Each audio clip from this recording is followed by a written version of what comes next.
Forstaden er blevet danskernes foretrukne levested. Forstaden, det er stedet, hvor vi bor. Ligusterfascister, hvis man vil. Nu skal vi ud i den danske forstad. De endeløse forsteder. Mange forsteder i de større danske byer har oprindeligt udviklet sig som små Eller måske eksotisk forstad. Store ryg ud til forstaden. Udflyden og upersonlig forstad. Så skal vi en tur til Aarhus forstaden Viby. Det skal nok blive festligt. Forstad? Hvor gennemsnitligt dansk kan det lyde? Er det ikke bare middelmådet derude i forstederne, hvor bedøvede pulsslag slår i takt med indkøbscenterets åbningstid? Derude i randområdet er en rigtig by, hvor verdens lykkeligste folk åbenbart lever deres børnevenlige liv, indtil der er plads på plejehjemmet. Men hvad sker der, hvis man rent faktisk tager derud i forstaden og kigger? Ikke permanent, lad os sige en 3 døgn. Er der så overhovedet noget at grine af i disse endeløse rækker af blokke og parcelhuse?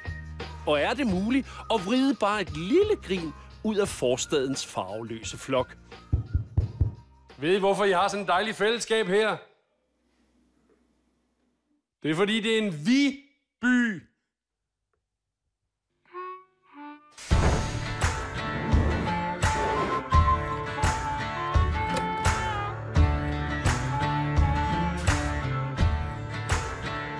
Så er jeg kommet til Viby, nærmere betegnet 8260 Viby J, som er en forstad, der ligger cirka 4 kilometer uden for det centrale Aarhus. Der bor omkring 20.000 mennesker. Det her morgenavisen Jyllandsposten holder til, og så har Arla Foods rent faktisk hovedkvarter her. Umiddelbart så kan det jo godt lyde en lille smule jysk og dosk. Men nu skal jeg være her nogle døgn, så kigger vi på det.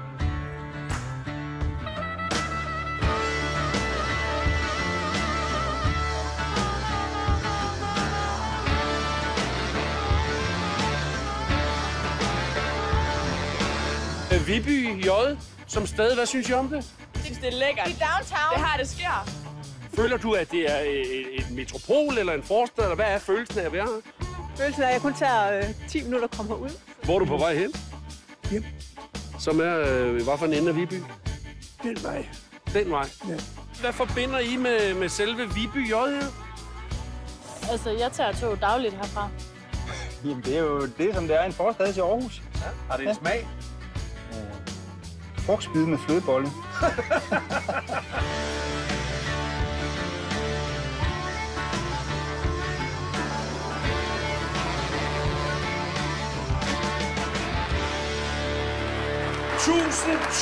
Tusind tak, Viby J, fordi at I er kommet her i aften. Jeg har mødt utrolig mange skønne mennesker. Jeg mødte Aarhus' tidligere borgmester, Flemming Knudsen. En gammel Viby-dreng. Har boet her i 52 år i Viby. Ikke?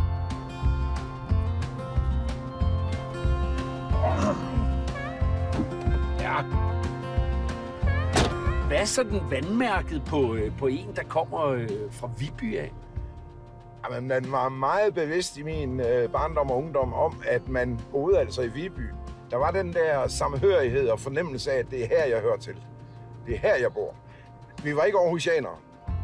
Vi var fra Viby.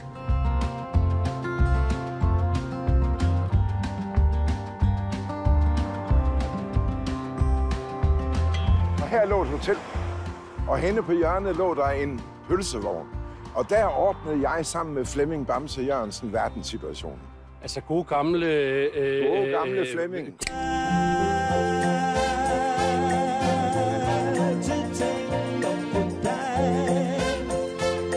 For du er livet for mig. Der altid viser vej. Yes, det var ham.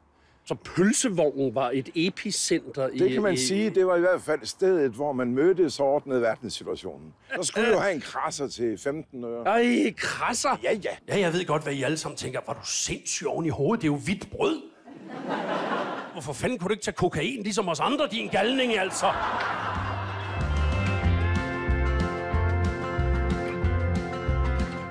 Hvor er du egentlig på vej hen? Jeg er faktisk på vej op på AGF's idrætsanlæg. AGF har jo baner og idrætsanlæg i Viby. Gud, så når man står og råber GF, så er man i virkeligheden, altså så er man faktisk uden for selve Aarhus. Det kan man godt sige. Det Flemming fortalte mig, AGF, de træner jo rent faktisk i Fredensvang. Ja. I Viby J. Det vidste jeg ikke. Det vidste jeg ikke. For det første vidste jeg ikke, at AGF, de trænede overhovedet. Hallo? GF. Jeg kan huske, at jeg har hørt, at Flemming Bamse, han jo altså stort set var limet til lægterne, når AGF spillede. Ja, men Flemming og jeg sad faktisk ved siden af hinanden. Gør det? Ude på Aarhus Stadion, der havde vi pladser ved siden af hinanden. Og i dag, der er min sidemand i øvrigt en anden musiker, nemlig Thomas Helmig.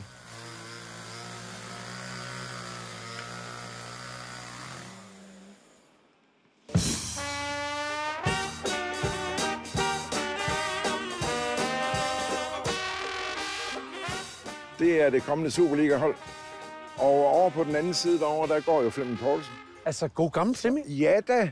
Dengang at Danmark blev europamester i 92, var Flemming jo med. Kom så Flemming. Flække, som de kalder ham hjemme i Viby, fordi han har det med at flække i krigen en gang imellem. Der scorer så Flemming. Flemming scorer! Det går! Danmark får 2-1. Og i dag er han så angrebstræner i AGF. Og Viby-dreng også? Født og opvokset i Viby. Flemming! Hej Flemming! Hej så! Hej så! Hej Flemming. Godt at se jer. Og i lige måde, jeg anede ikke, at du var Viby-dreng. Nej. Var du blevet en anden Flemming, hvis du havde været opvokset i Rigskov, for eksempel? Ja, det er jeg sikker på. Så det var... der er næsten nok set lidt højere. Kan du sætte ord på, hvad er Viby-værdierne? Ja, altså, yde før nyde. Nå, man skal yde, før man kan nyde. Og der vil jeg sige, der er et stykke vej endnu, ikke? Altså... Jeg vil jo ikke pege fingre af Flemming Poulsen, men jeg synes, det må være lidt surt at have hans job, ikke? Altså, gammel Viby-dreng, ikke? Og sådan skulle ud og fortælle folk, ja, det er mig, der er angrebstræner i AGF.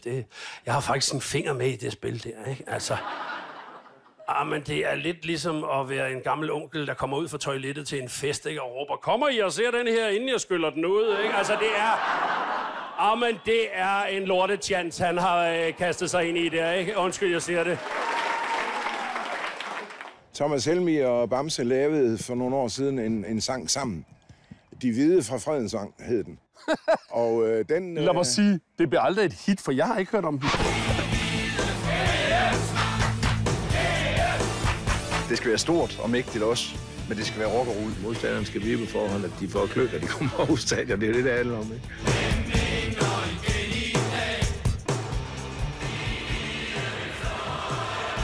Vi fra Fredensvang. Vi fra Fredensvang. Så er man jo lidt glad for, at AGF ikke træner ude i Gellerup, for så havde det været en lille smule upassende, hvis I spørger mig, ikke? Altså...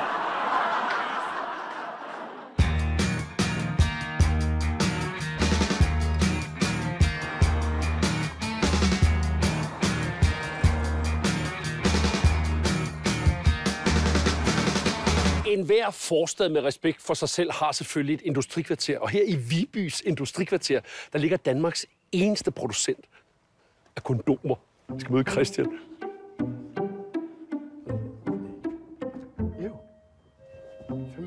Hej så. Hej Jan. Hej, jeg kommer fra Danmarks Radio. Er det dig, der er Christian? Det er mig, der er Christian. Goddags. Goddag med Tak dig. fordi I måtte komme. Ja, du er da hjertelig velkommen. Tak skal du have. Ja. Du ligner, nu bliver jeg nødt til at sige, du ligner mere en mejerist end en kondomfabrikant. Ja, der er alligevel en lille smule forskel mellem mælk og kondomer. Og så skal du se et kondom blive testet. Det er der ikke ret mange, der har set.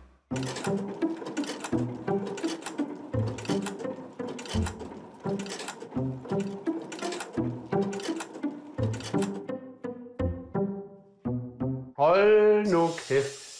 Det er helt almindelig kondom, ja. Og hvad er vi i størrelses... Vi er i størrelsen large. Der er ikke ret mange, der bruger medium mere. Der er og ganske få, der bruger slimline, altså small. Nå. Det her, det er den mest solgte størrelse i Danmark. Hvorfor er det det? Hvorfor Jeg prøver nu at se på min højde. Jeg er lidt ældre end du. Og så din egen højde. Måske hænger det sammen. Det ved jeg ikke.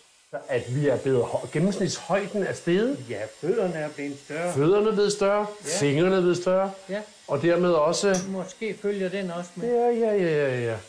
Og der er jo ingen grund til at nævne, hvad det er. Det ligger ligesom bare implicit i samtalen. Jeg ved ikke, hvorfor man som mand, bliver bare sådan et tøsefnider, ikke?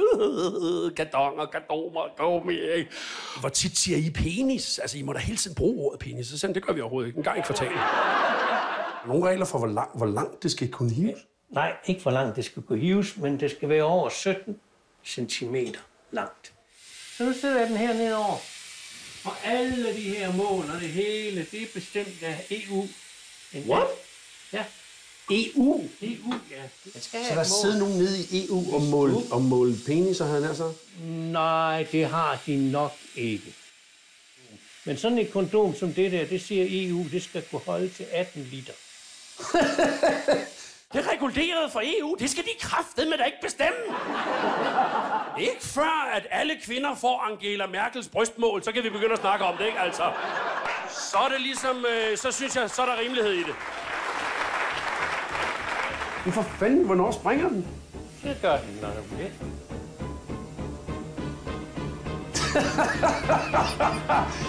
Jamen hold... Ej, for helvede. Jeg vidste, at den sprang alligevel. Så blev jeg forskrækket. 46,3 liter. Du blinkede garanteret ikke engang med øjnene. Det tror jeg nok, jeg gjorde. 46,3 liter luft. Fandme. Og jeg stod og tænkte, er I ved at prøve et sortiment af til pukkelval, eller hvad fanden der gør, ikke? Altså, nej, jeg mistede min selvtillid lige her. Det kan jeg eddermame love jer for. Hvad er det her? Det er vores rædselskabinet. Og hvad betyder det? Ja, det betyder, at... Ting, der er gået galt for jer, eller hvad? Nej, det er faktisk ikke nogen af vores kondomer. Nå, det er konkurrenternes? Ja, hvad fanden foregår der her? Ja, det er ikke en ret god gummiblanding. De har sådan et rædselskabinet af konkurrenternes preservativer. Nogle af dem var fra 2014 og helt tørre og visnet. Jeg ved så ikke, om det var et, som Mogens Kammer selv havde trukket af, eller...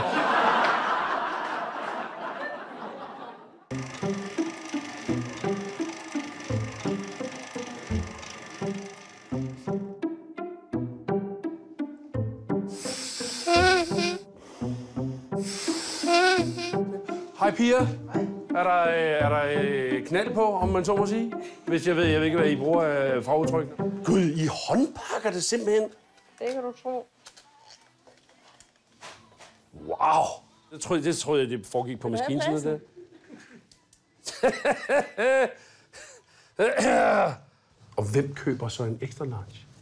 Altså, kan man sige noget? Det gør jeg også. Den ligger jeg i forruden. Bare lige til parkeringsvagten. Hey, du skal ikke op for godt i gang.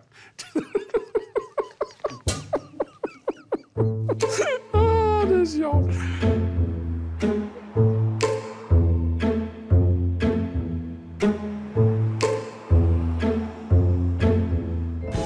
Så melder spørgsmålet sig selvfølgelig, hvordan får man nye danskere integreret i sådan et forstadsmiljø som Viby J?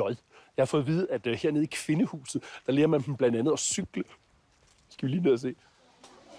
Hej så. Hej. Hej, Jan. Hej, Jan. Det er russer. Skal jeg blive stående her ved listen så, eller hvad? Ja, fordi det er forbudt for manden. Er det rigtigt? Ja. Altså fuldstændig? Det er det. Det er en kvindehus, så vi har bestemt, at det er det ikke, man kan ind. Så det er ligesom første klasse i flyet. Ja. Her bagved, der får de alle de spændende sandwich. Hey, kvinder, jeg vil spørge jer. Er det okay, hvis de kommer en mand i huset? Ja. Er det okay? Ja, det er okay. Ja, de siger okay. Okay, super fedt. Ja. Super fedt. Hej så. Undskyld, jeg er mand. Det er den første mand, der nogensinde har været i Kvindehuset her. Super. Jeg var faktisk en lille smule nervøs for, at gardinen lige blev trukket til side, så jeg sagde, nej, du kommer ikke ind her. Hvor mange nationaliteter er samlet her i huset? Jeg tror, det er 34. 34? Det er vi ret stolte af. 34 forskellige nationaliteter i Kvindehuset i Viby. Ingen er ens, alle er anderledes, som Anne-Katrin hun siger. Og det er fuldstændig ligesom at være til en julefrokost hos prins Henrik. Jo. Altså, hej. Hej. Nå, det er cykelholdet. Det er cykelholdet. Nå. Og hvad niveau er vi på her? Altså, Det er meget forskelligt. Nogen har aldrig siddet på en cykel før, og nogen kan godt cykle og holde balancen. Okay. Det er meget forskelligt. Hvad gør vi nu herfra? Nu går vi ned i kælderen. Kig gennem bederummet først. Vi går igennem bederum. Skal man så have skoene af? Ej, det er fint. Det er okay. Seriøst? Ja, det er rigtigt. Jeg troede, man skulle have sko af i bederum. Ja, jeg ved det ikke, men vi er nødt til at gå igennem for... Nej! Når så man går igennem bederum for at komme til cykelkælderen. Det er vi nødt til.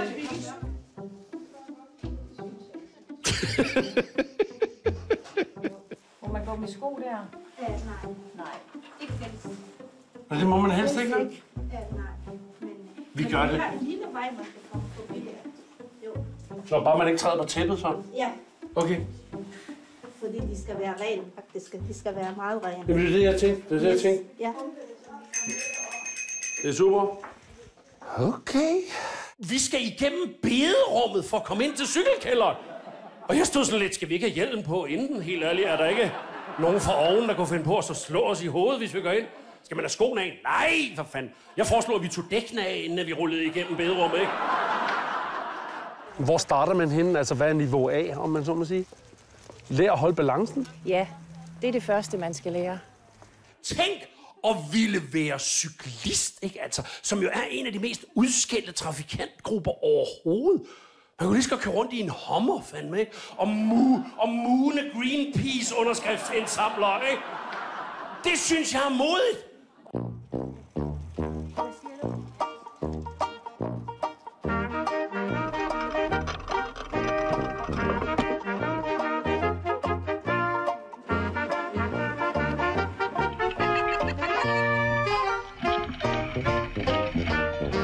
I hjemland, man må ikke cykle. Du må ikke cykle? Nej. I Syrien? Hvis man gerne må køre bil, hvorfor fanden er det? Hvorfor må man så ikke cykle som kvinde? Det har ikke ventet dengang.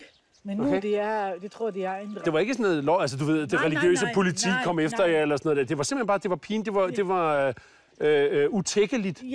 Ja. Drengene måtte alting? Okay. Alting, ja, men ikke pigerne. Nå, så må der sgu da være lidt sådan en frihedsfølelse over at komme ud på cykel, ikke? Ja. Følelsen af frihed. Easy rider, ikke? Eller første gang, man holdt op med at gå med ble, ikke? Den der fuldstændige fornemmelse, at man bare kunne give slip, ikke?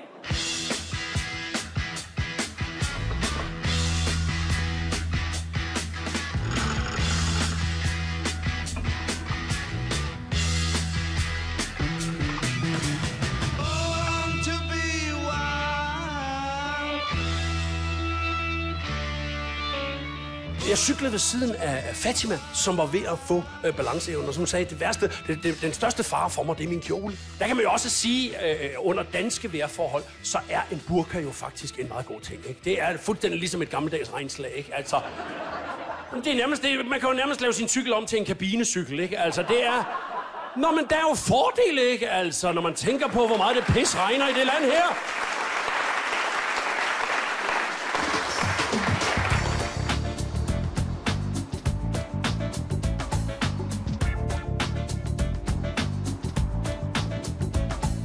Jeg sidder her på Viby Torv, sumper med en kuldøl og en drøm, der for længst er forbi. Jeg er træt af mig selv, mit liv, min hund, min kat, min kone har forladt mig, hun er syg oveni. Jeg kan ikke klare at leve, jeg kan ikke klare at dø, jeg kan slet ikke klare mig selv. Jeg keder mig af helvede, jeg tror jeg går ud og slår en eller anden tilfældig ihjel. Dag, Kurt. Dag. Tak fordi I måtte komme. Ja, velkommen til. Det har jeg glædet mig meget. Ja, en af Vibys kendte borgere, kan man vel sige. Jo, det må jeg nok indrømme. Der er selvfølgelig nogen af jer, der undrer over, at der var så meget uniformerede folk til stede. Og det er fordi, at Kurt Vestergaard er på besøg, mine damer og herrer. Og ved I hvad? Det er fordi Kurt, han stjæler. Jamen, jeg ved ikke, om I har hørt om dronning Ingrid. Hun rapsede sindssygt meget. Og Kurt, jeg kan lige så godt sige, at man kan kraftedme ikke ham gående nogen steder. Så hvis der er nogen af jer, der mangler et eller andet, så bare lige række fingeren i vejret, fordi så bliver han tjekket. Han er jo ikke helt ung længere, og han går og stjæler og sådan noget der. Og det er sådan, det. Og I synes måske, det er lidt med rigeligt at gøre ud af det. Jeg synes det ikke. Jeg har mistet både en iPhone og 6.000 kroner i kontanter og et billede af Torvald Stauning. Bosiddende i Viby, så er man i hvert fald ikke hvad? Jamen, så bruger man jo ikke Åbyhøj, men man aspirerer måske til for eksempel Højbjergs gåde bakker. Snop Hills, som man siger. Snop Hills? Som man siger her i Aarhus, det er ikke mine ord, det er noget, jeg har hørt. Skåde bakker er Snop Hills? Det siger man. Tænk, hvis Kurt havde boet i Skåde bakker, ikke? Så havde alle naboerne stået der, ikke? Hver gang PET-agenterne de kom og sagde, fuck, nu kommer de fra skat. Der er vel heller ikke sket noget i Viby, så skelsættende nok til, at man har set Kurt Vestergaard i gang med at lave noget Viby aktuelt? Nej, det er der nok. Det er der nok ikke. Det er der nok ikke. Altså, skulle der komme noget, jamen, så kunne det selvfølgelig være, at det her hus blev sprængt endnu. Men det tror jeg nu ikke rigtigt. Så må vi håbe, du ikke er i det, og så kan tegne det siden et andet sted fra, ikke? Jo. Kurt er helt humoristisk. Helt humoristisk om mig, som man siger. Nu venter vi jo bare på de der skide Mohammed-tegninger, der bliver lavet en musical om. Ikke nogen dumme ting. Jeg foreslår så, at man lavede en Niels Malmros-film omkring den, ikke? Hvor har du fået den der Mohammed-tegning fra?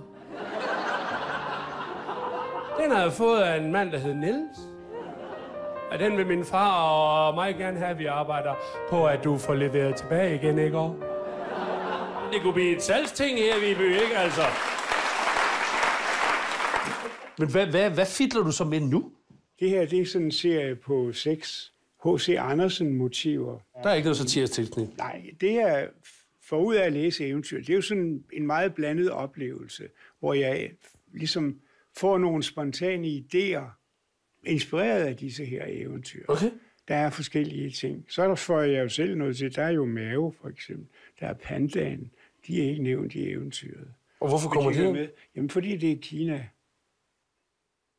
Jamen, hvordan fanden kommer du fra H.C. Andersens Nattergalen og så hen over Mave? Ved du hvad, jeg får en idé, og så laver jeg den.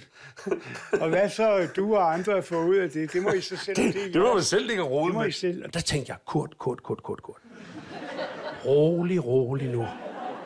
Ikke pisse det kinesiske marked af, helt ærligt. Altså, men er du klar over, hvad Allah har tabt på dig i Mellemøsten? Altså, for Guds skyld. Kom nu ikke i gang med det, vel?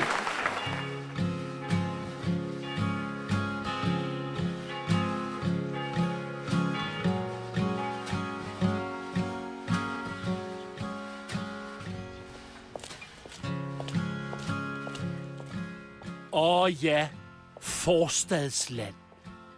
Velfærdssamfundets yderste bastion. Med parader af parcelhuse og storcentre stolt i midten er forstaden selve navlen i vores liv. Her sker alt, og her sker intet. Forstaden er et sted, vi både elsker og hader og frygter for, og føler os trygge ved, og flygter fra, og vender tilbage til. Forstaden er selve...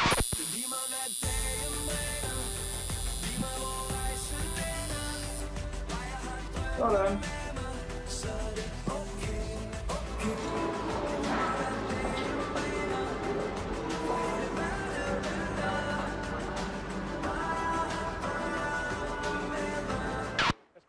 Da jeg var ung, der brugte de unge piger sådan en tirsdag aften til at dyrke kartoffeltryk eller gå til 4H. Men når man er kommet til forstaden uden for Aarhus, så går de til roller derby.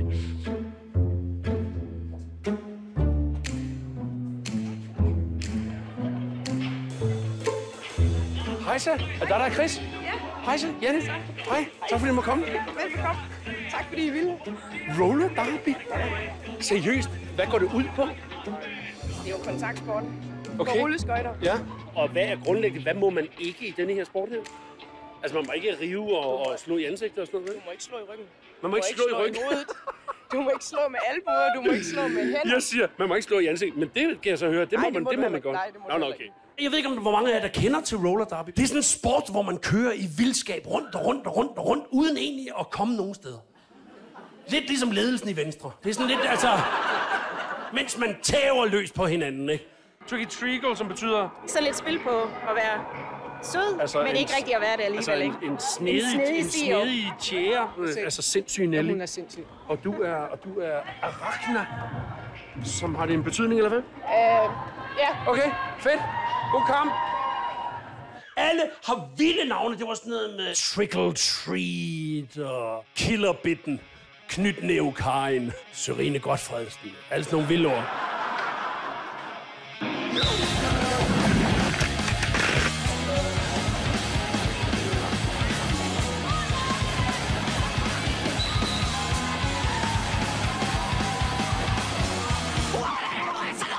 Man måtte blokere, og så måtte man body slamme. Og der hoppede kæden helt af for mig.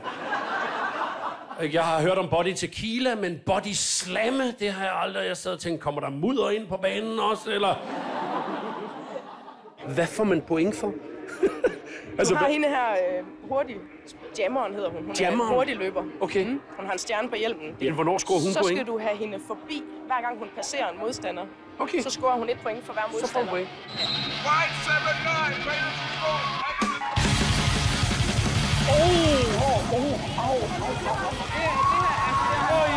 Hold kæft, hvor er det kompliceret, mand.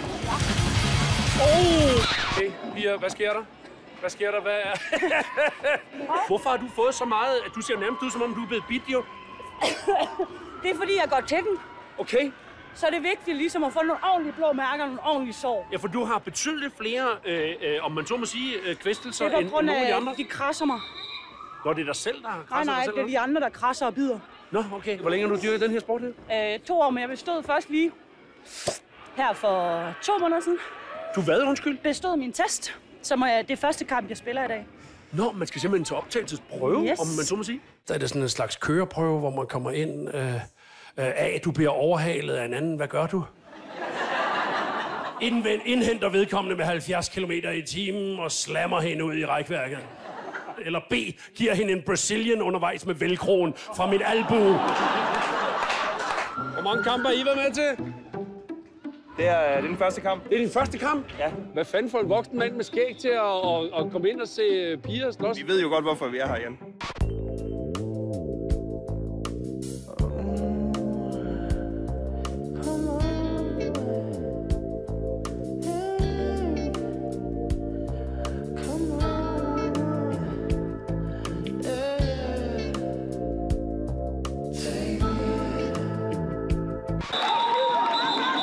Det her, det betyder... Så gør de jammet af, og det gør du ved at slå dig selv på hoften. Er der andre tegn, man bør kende til? Altså, er der et eller andet, du ved? Den her, det betyder, at hun gerne vil have hjælp. Hun vil gerne have hjælp? Ja, det her betyder, at hun ikke vil have hjælp. Okay. Ja. Der var stoptegn, og der var, jeg har brug for hjælp-tegnet, og jeg kan selv-tegnet. Og det er jo dejligt at vide, at der er noget på spil, ikke? Når en sportsgren, den minder lidt om sex med Karl Marr Møller, så er det meget godt at have... og have nogle stopord, ikke? Altså, hvor man lige siger, det er nok, nu stopper vi. Viby, tusind tak, fordi jeg måtte besøge jeres forstad. Tusind tak skal jeg. Tak.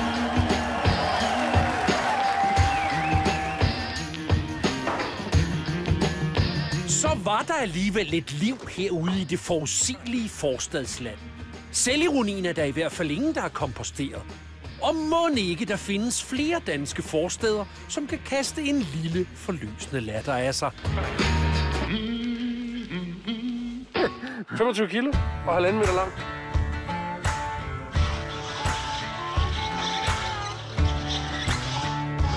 Træk! Hej! For fanden, træk!